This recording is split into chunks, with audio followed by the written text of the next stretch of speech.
मोर पाख पड़े आस पाखे हाँ पड़े आस कोटपाड़ ब्लॉक शिक्षक संघ तरफ जो उपदेष्टा कर आमर सभापति को अशेष धन्यवाद अच्छे आम शिक्षक भाई मान मिसा मोर हार्दिक अभिनंदन आउ दशहरा तर श्रीगुंडा तर बाहुड़ा जयंती हार्दिक अभिनंदन।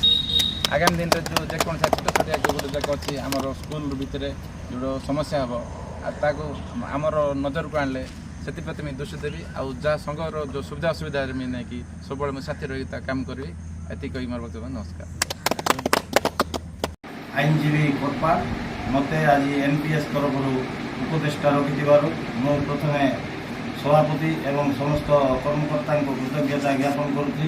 आगामी दिन में जेकोसी मौलिक समस्या उपजीव सबु क्षेत्र में सबु समय मुझे साथी रही ये आज मोर शुभकामना। समस्त को मोर नमस्कार। शिक्षक बंधु माने मते आज आईन परामर्शदाता भाव नियुक्ति करुथिबारु मु सेमानंको हार्दिक अभिनंदन जनाऊँगी।